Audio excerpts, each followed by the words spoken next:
नमस्कार दोस्तों, आपका मेरे YouTube चैनल में स्वागत है एक बार फिर से। तो कल मैंने प्रेजेंट इंडेफिनिट टेंस के बारे में वीडियो डाला था, तो आज उसी से संबंधित आगे बढ़ते हैं।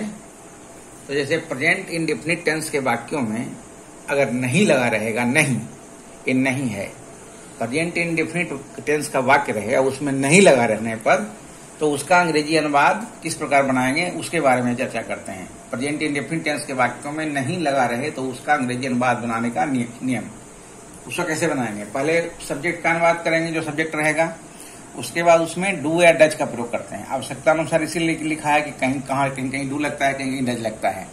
उसके बाद नॉट लिखेंगे, नॉट लिखेंगे। उसके बाद V1 यानी कि वर्ब का पहला रूप लिखेंगे। जैसे गो है तो गो का गो, प्ले का प्ले, रीड का रीड, ईट का ईट, ऐसे।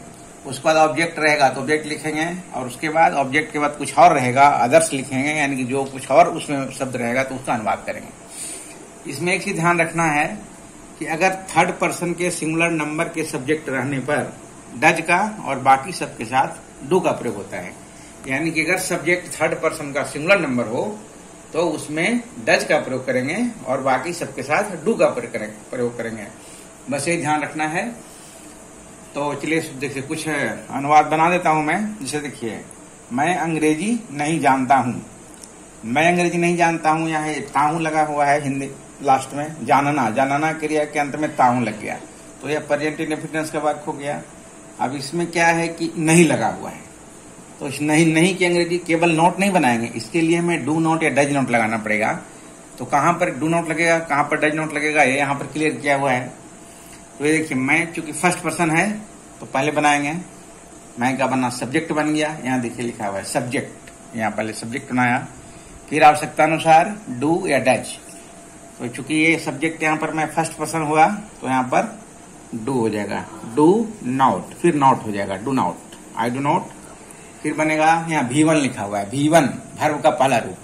तो वर्ब है जानना, तो जानना का होता है KNOW, know. I do not know, उस वक्त क्या नहीं जानता हूं भाई, तो इंग्लिश नहीं जानता हूं, तो इंग्लिश का बनाएंगे INGLISH, I do not no English. अब अगला वाक्य देखिए, जैसे बिल्ली घास नहीं खाती है। बिल्ली घास नहीं खाती है, ये बिल्ली हो गया थर्ड पर्सन का सिंगुलर नंबर, तो इसका बनेगा द कैट। ये थर्ड पर्सन का सिंगुलर नंबर है, इसलिए यहां पर डज का प्रयोग हो जाएगा, डज नॉट। फिर खाना का बनेगा ईट।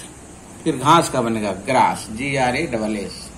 The cow does not eat grass. मैं अंग्रेजी नहीं जानता हूं तो आई फर्स्ट पर्सन हो गया, आई डू नॉट। बोलो, तुम बोलो तो। आई डू नॉट। फिर जानना का, ये जानना नहीं है, पढ़ाता हूं ना, तो आई do not teach.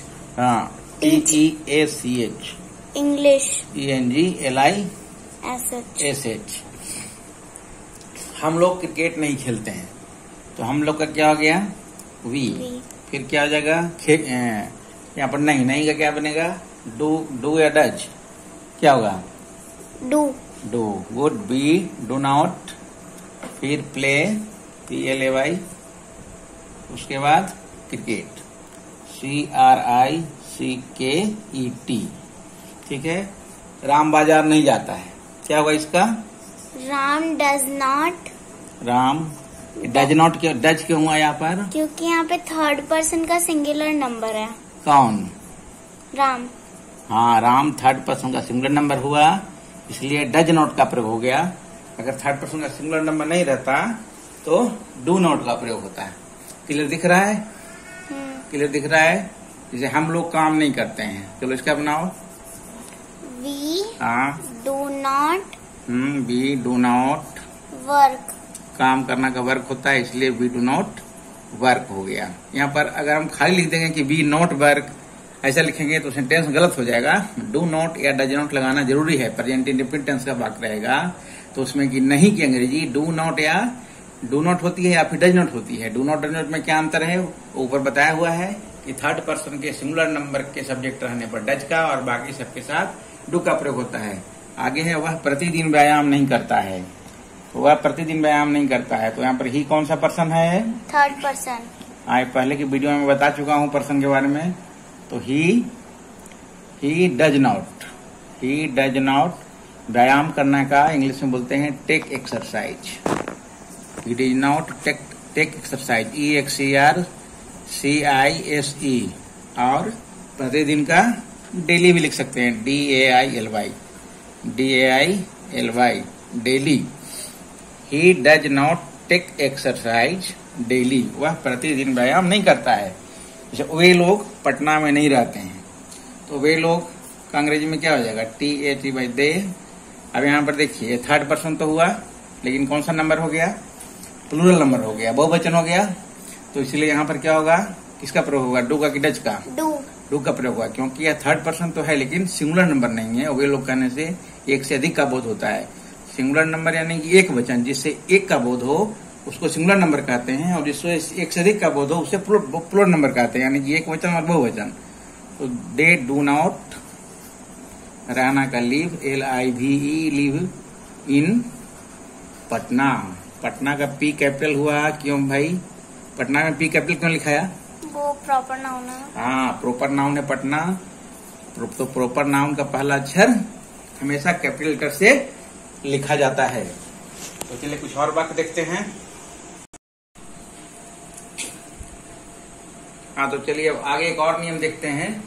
Present indefinite tense नहीं, एक और नियम देखते हैं। यदि प्रेजेंट इंडेफिनिट टेंस का वाक्य हो और उसके पहले क्या लगा हुआ रहे, ये देखिए प्रेजेंट इंडेफिनिट टेंस के वाक्य के पहले क्या लगा रहने पर अंग्रेजी अनुवाद बनाने का नियम क्या है। अभी मैंने बताया कि नहीं लगा रहने पर उसका अंग्रेजी अनुवाद कैसे बनाएंगे। और अब क्या है कि प्रेजेंट इंडेफिनिट टेंस का वाक्य हो, उसके पहले क्या लगा हुआ, वाक्य के पहले क्या लगा रहे, ध्यान रखना है। तो उसको पहले डू या डज लिखेंगे, डू या डज दोनों में से एक लिखेंगे। अब डू कहाँ लिखेंगे, डज कहाँ लिखेंगे, वो फिर आगे बताता हूँ। उसके बाद सब्जेक्ट लिखेंगे। अभी शॉर्ट फॉर्म में लिख दिया है, इसका नहीं सब्जेक्ट।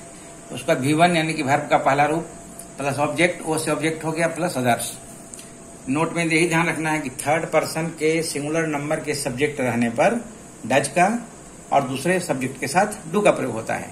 इसमें ही ध्यान रखना है कि अगर सब्जेक्ट थर्ड पर्सन का सिंगुलर नंबर रहेगा तो डज का प्रयोग होगा, और उसके अतिरिक्त कोई भी सब्जेक्ट होगा तो डू का प्रयोग होगा। ये ध्यान रखना है डू या डज में। तो जैसे देखिए एग्जाम्पल दिया है कुछ, EXAMPLES लिखा हुआ है, मोबाइल लिखा है। जैसे क्या हुआ, स्कूल जाता है, ये जाता है तो ये कन्फर्म है कि प्रेजेंट इंडेफिनिट टेंस का वाक्य है, या सिंपल प्रेजेंट इंडेफिनिट टेंस को सिंपल प्रेजेंट भी कहा जाता है। तो ये वह जाता है, यह प्रेजेंट इंडेफिनिट टेंस का वाक्य हुआ, और उसके पहले क्या लगा हुआ है, क्या लगा हुआ है। अब क्या लगा हुआ है, तो यहाँ सब्जेक्ट में वह है, तो सब्जेक्ट वह जो है थर्ड पर्सन है, और वह कहने से एक आदमी के बारे में बोल रहा है, किसी एक के बारे में कहा जा रहा है। तो यहाँ पर वह थर्ड पर्सन भी हुआ और सिंगुलर नंबर भी हुआ, इसलिए यहाँ पर डज का प्रयोग हो गया नियम के अनुसार। डू या डज में से डज लगा, फिर वहां पर वह का बना ही सब्जेक्ट हुआ, उसके बाद वर्ब का पहला रूप गो, फिर टू अ स्कूल, क्या हुआ, स्कूल जाता है, does he go to a school. आगे, क्या तुम लोग धूम्रपान करते हो, यहाँ पर सब्जेक्ट तुम लोग है, तुम लोग अंग्रेजी यू होती है, यू सेकंड पर्सन है, तो सेकंड पर्सन में क्या लगेगा, डू लगेगा, क्योंकि डज वहीं लगेगा जहां थर्ड पर्सन का सिंगुलर नंबर हो। तो इसलिए डू यू, धूम्रपान करना को अंग्रेजी में स्मोक कहते हैं, SMOKE। तो do you smoke, question mark देंगे, चूंकि सब क्वेश्चन मार्क है, जितना भी वाक्य है प्रश्नवाचक वाक्य है, इसे प्रश्न हो रहा है, पूछ रहा है, इसलिए सबके अंत में प्रश्नवाचक चिन्ह लगा हुआ है। यहाँ भी प्रश्नवाचक चिन्ह, यहाँ भी प्रश्नवाचक चिन्ह। इसे क्या भारत के नेता झूठ बोलते हैं, ये क्वेश्चन है। तो यहाँ देखिए, यहाँ सब्जेक्ट हुआ भारत के नेता, तो भारत के नेता यहाँ सब्जेक्ट हो गया। भारत के नेता कहने से किसी एक नेता के बारे में नहीं कहा जा रहा है, एक से अधिक नेता के बारे में कहा जा रहा है कि भारत के नेता झूठ बोलते हैं। तो इसलिए सब्जेक्ट थर्ड पर्सन तो हुआ, लेकिन यह प्लूरल नंबर बहुवचन हो गया, एक से अधिक के बारे में कहा जा रहा है, तो इसलिए यहाँ पर डू का प्रयोग हो गया। पहले डू लगाया, उसके बाद भारत के नेता की अंग्रेजी होगी the leaders of India, the leaders of India. और झूठ बोलना को अंग्रेजी में कहते हैं टेल अ लाई। तो जस्ट की तरफ से यहाँ टेल अ लाई लिखाया, क्योंकि यहाँ पर वर्ब प्लूरल है इसलिए टेल है। और डू, जब डू या डज किसी भी सेंटेंस में डू डज या डिड लग जाता है तो वहां वर्ब अपना मूल रूप में रहता है, उसमें कोई परिवर्तन नहीं होता। जैसे वो का गोज नहीं होगा, जैसे यहाँ पढ़ने लगा तो यहाँ पर गोज नहीं हुआ, कुछ लोग कंफ्यूजन में हो सकते हैं कि प्रेजेंट इंडेफिनिट टेंस के वाक्य में कि थर्ड पर्सन का सिंगुलर नंबर है तो गोज होता है, लेकिन यहाँ पर गोज इसलिए नहीं हुआ क्योंकि वाक्य में यहाँ डज लग गया है। तो किसी भी वाक्य में डू, डज या डिड का प्रयोग हो जाता है तो उस वाक्य का जो मेन वर्ब होता है वो अपने मूल रूप में रहता है, यानी कि फर्स्ट फॉर्म में रहता है, उसमें कोई चेंज नहीं आता, यानी कि गो का गो ही रहेगा, प्ले का प्ले ही रहेगा, रन का रन ही रहेगा, इस तरह से। तो इसी ढंग से क्या भारत के नेता झूठ बोलते हैं? Do the leaders of India tell a lie, TELL tell, ये तीनों अलग अलग है, TELL tell, LI lie. Tell a lie का मतलब होता है झूठ बोलना। क्या आप हमेशा सच बोलते हैं? तो यहाँ पर देखिए आप सब्जेक्ट हो गया, तो आप यू, डू यू, ये सेकंड पर्सन है, डू यू, ऑलवेज हमेशा का ऑलवेज, स्पीक द ट्रूथ, सच बोलना को अंग्रेजी में बोलते हैं SPEAK, स्पीक, TRUTH, ये स्पीक द ट्रूथ याद रखना है। खाली स्पीक ट्रूथ भी बोलेंगे तो गलत हो जाएगा। जैसे झूठ बोलना का टेल अल है याद रखना है, उसी ढंग से ये पूरा याद ही रखना है। खाली टेल मतलब तो इसे कहना होता है, लाई मतलब झूठ होता है, लेकिन झूठ बोलना एक साथ बोलेंगे तो टेल अलाई बोलना पड़ेगा, टेल अलाई। उसी ढंग से सच बोलना की अंग्रेजी होती है स्पीक द ट्रूथ, यहाँ द लगाना भी जरूरी है। तो क्या आप हमेशा सच बोलते हैं? Do you always speak the truth? तो डू या डज के नियम में मुख्य रूप से याद रखना है कि डू डज कहाँ लगेगा। तो सब्जेक्ट जब थर्ड पर्सन का सिंगुलर नंबर हो तो वहां पर डज लगेगा और बाकी सब के साथ डू लगेगा, ये ध्यान रखना है। तो उम्मीद है कि आपको अच्छी तरह समझ गए होंगे। बाकी अगर आप कुछ नहीं समझ में आता है तो कमेंट करके बता सकते हैं, पूछ सकते हैं। तो इस वीडियो में इतना ही, तब तक के लिए धन्यवाद।